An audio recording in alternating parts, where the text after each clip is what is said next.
It is now my pleasure to welcome Jennifer Knight, Deputy Assistant Secretary for Textiles, Consumer Goods, Materials, Critical Minerals and Metals at the International Trade Administration of the U.S. Department of Commerce.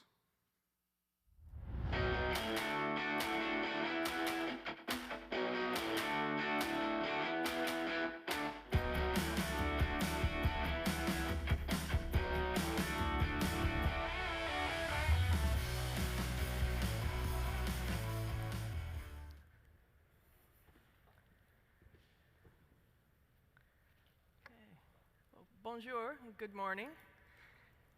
My joke is I think I have the longest title in the US government. But thank you for the kind introduction. I'm very happy to be joining you here today in Quebec City, and I'd like to take a moment to thank Ms. Joanne Jobin and Ms. Jennifer Choi for their kind introduction or invitation to attend the event, and also like to express my thanks to the government of Quebec and the major corporate sponsors of the conference.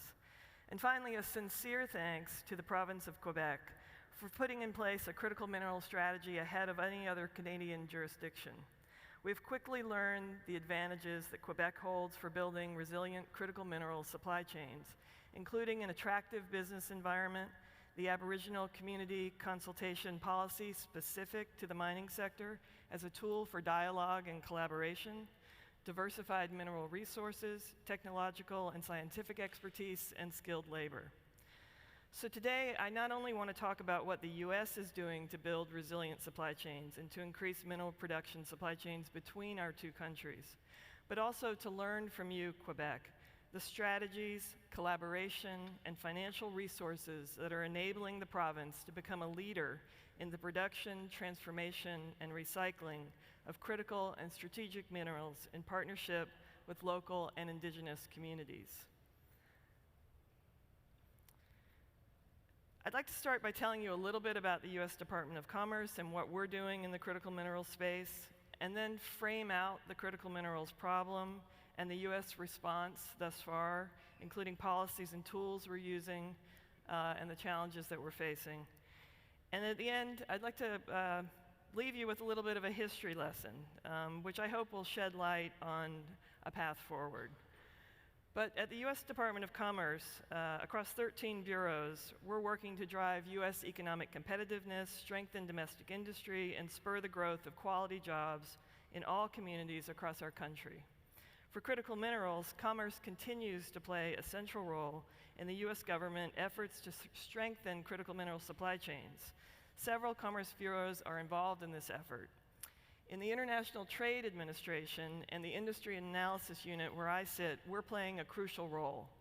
We launched a first-of-its-kind supply chain center this past year, and we've built out a team of analysts their job is basically to get ahead of supply chain challenges, set priorities for policy focus, and figure out how to take action based on data-driven risk analysis. And this group is working on critical minerals. They're also working on a number of other important industry sectors.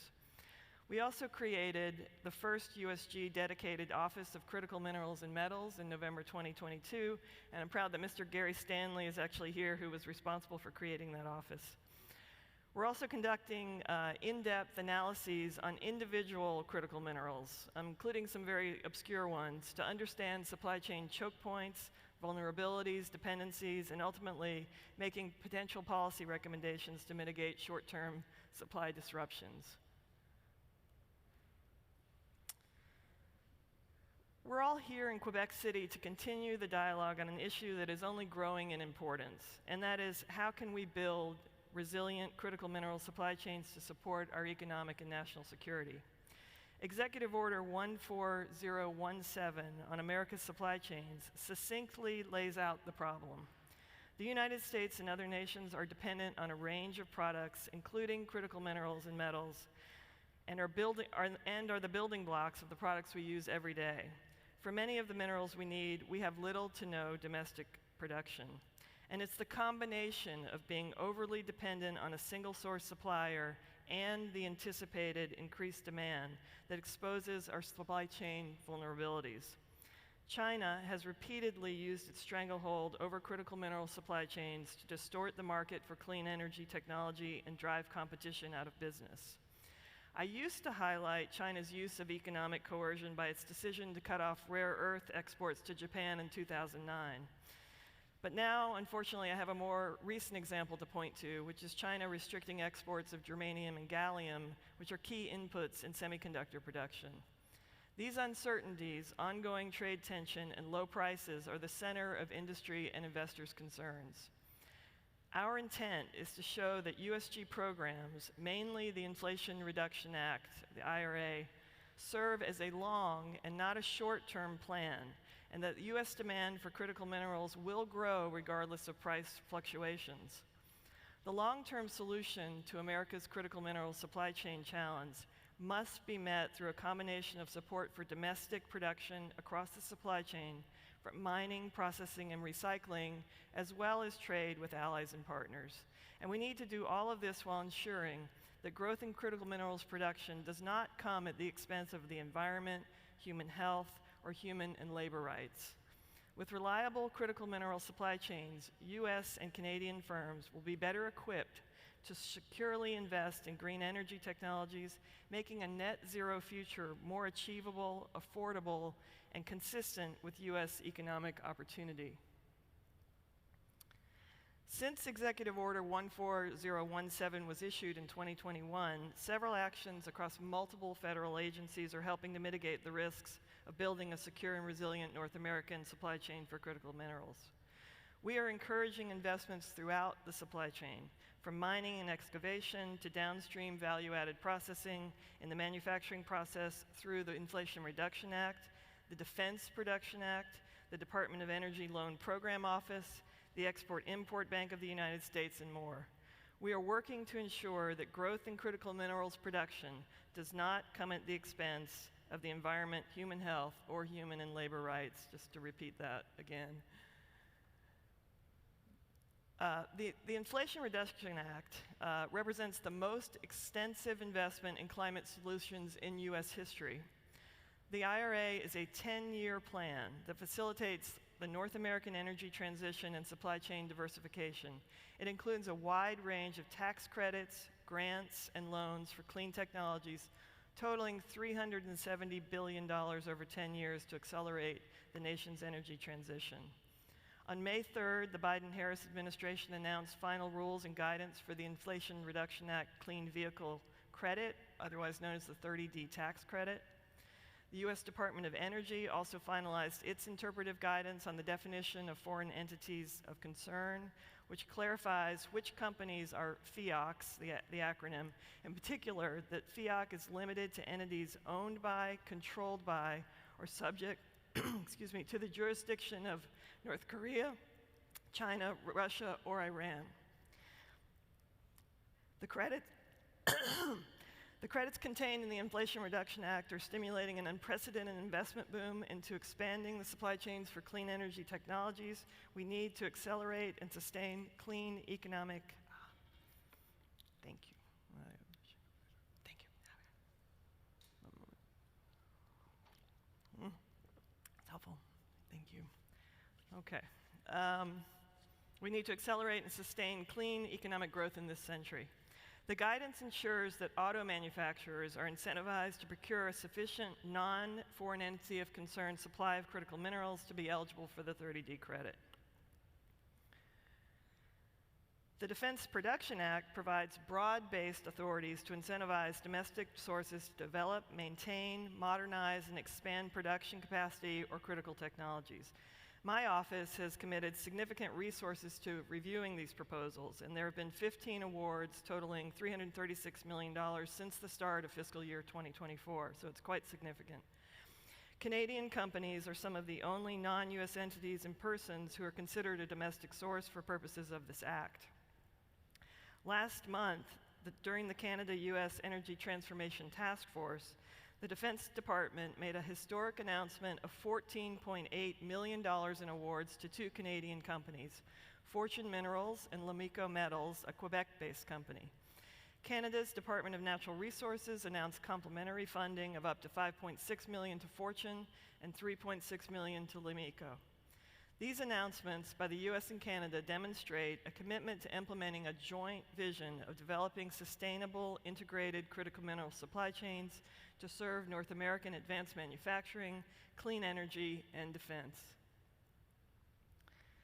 The Department of Energy's Loan Programs Office, or LPO, enables borrowers to access long-term senior debt for the construction of clean energy projects that are challenged in obtaining adequate, flexible debt financing on competitive terms from private lenders. LPO can support critical minerals mining and extraction activities as eligible project costs under the Title 17 Clean Energy Financing Program.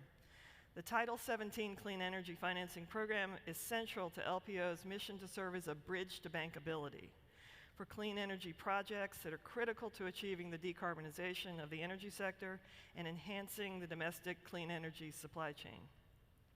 Projects still undergo a rigorous due diligence review with respect to the environment, affected communities, and federal Indian trust. The Export-Import Bank is the only official export credit agency of the United States and plays an important role in filling gaps in private sector financing, supplementing and encouraging private capital, and leveling the playing field. EXIM's existing financing solutions can be deployed for critical energy mineral projects from mines to gigafactories in the US or abroad at the scale necessary to support purchases by Canadian buyers of US goods and services and to promote secure and sustainable battery supply chains. Domestically, EXIM's Make More in America initiative will make available the agency's existing medium and long-term loans, loan guarantees, and insurance to export-oriented domestic manufacturing projects. Access to these resources is essential to advance our comparative leadership with respect to China in strategic industries. And going one step further, the China and Transformational Export Program will support the extensions of loans, guarantees, and insurance at rates and on terms that are fully compatible to the extent possible with those provided by China.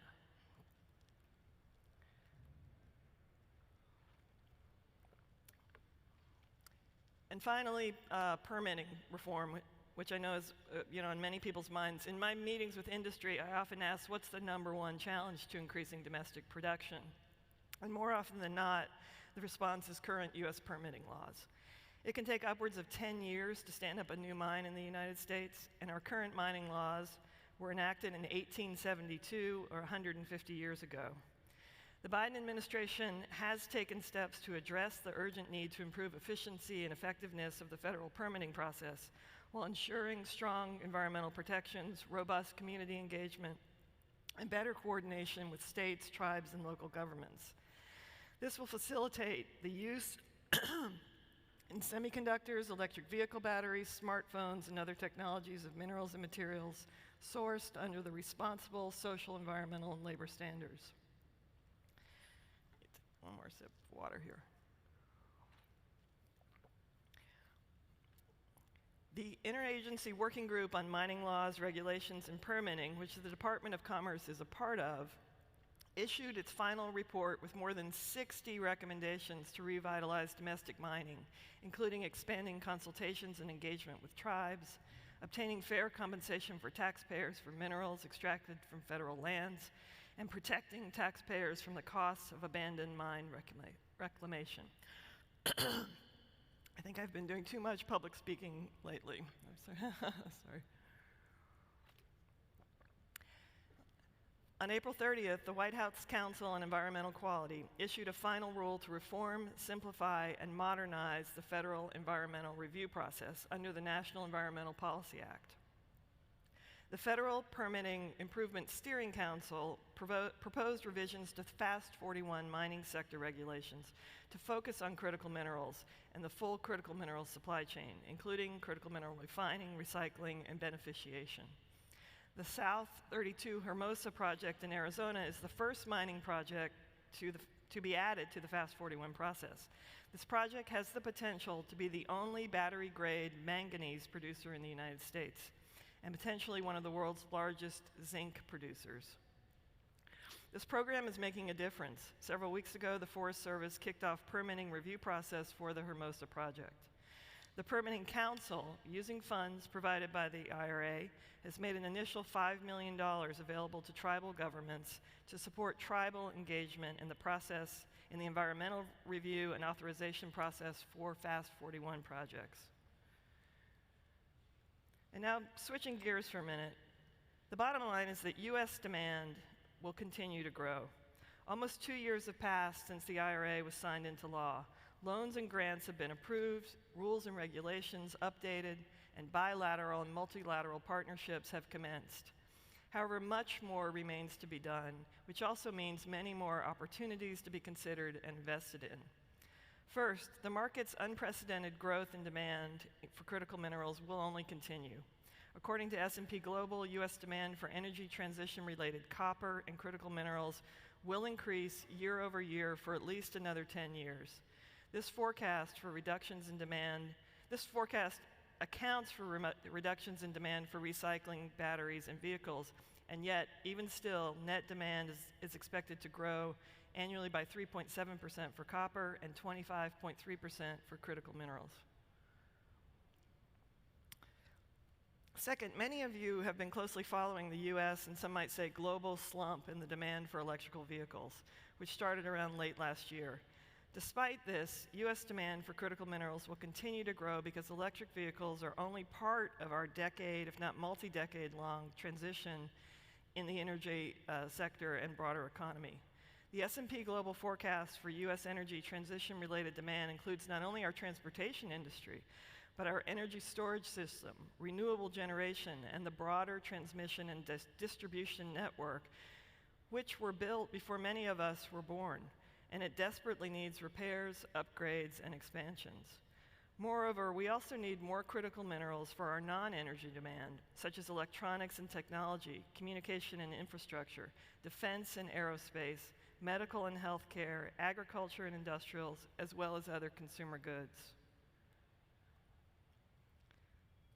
Third, I imagine that foreign competition, especially those lower cost and higher capacity, might also be a concern to many of you here today. But local sourcing will be needed, and the US government will continue to ensure a level playing field for our producers and investors. The IRA has a clearly defined North American sourcing requirement, and it's below the S&P Global forecast of US net demand for the next 10 years, therefore ensuring that domestic sourcing will be both necessary and that it will not exceed demand. Additionally, non-market-driven low cost and overcapacity from abroad have been and will continue to be countered by US government policies, such as the recent announcement of new Section 301 tariffs on US imports from China of approximately 21 minerals and metals. Although trade will remain part of our supply chain, secure and reliable sourcing for most critical industries is our utmost priority, and North American producers and investors are essential to achieving that goal. So finally, I want to leave you with a few personal thoughts about our future in critical minerals based on history. I want to take you back to 1973, when oil-producing Arab countries stopped shipping oil into the United States due to our support of Israel for the Yom Kippur War. US gas prices went up by 40%, and some of you, including me, remember waiting in lines at gas stations that stretched for miles. Though the oil embargo was eventually lifted, the shock had done enough to expose our dependence on foreign energy as a strategic liability for the US. As a result, President Nixon launched Project Independence for the US to become energy independent by 1980. Think about this. It included policies such as adding more nuclear power plants, reducing oil demand by lowering highway speed limits and building more public transportation, and converting oil power plants to coal power plants. Succeeding presidents have tried their own policies, such as the Strategic Petroleum Reserve. And while some policies are more effective and lasted longer than others, US demand for oil continued to grow, and Canada became a major source for US oil demand. From there, it took almost 50 years, or 14 presidential terms and 26 congressional terms, for the US to finally achieve oil independence in 2022, the same year we passed the Inflation Reduction Act for our next energy transition. Many lessons and conclusions can be drawn from the last 50 years, but I think we could all agree on a few of them. 1, U.S. energy demand continued to grow substantially despite supply or price shocks. 2, both major U.S. political parties continued to support domestic production and trade with partner countries despite facing challenges of lower prices and dumping of overage from foreign competition. And finally, 3rd, technological breakthrough, such as the shale revolution, was a turning point for U.S. energy production and independence. I leave you with these historical lessons as you consider and navigate through existing and future projects. I believe that we collectively in North America have learned a lot over the last 5 decades. And while there is no silver bullet, we will succeed, and I'm certainly heartened by what I see happening here in Quebec. Please remember that we are here to support you, whether you have concerns or recommendations about U.S. government policies, need assistance to invest and do business in the U.S. and other markets, or if you simply need help navigating the U.S. federal system, we stand ready to work with you in building a secure and reliable supply chain of critical minerals. Merci, and thank you.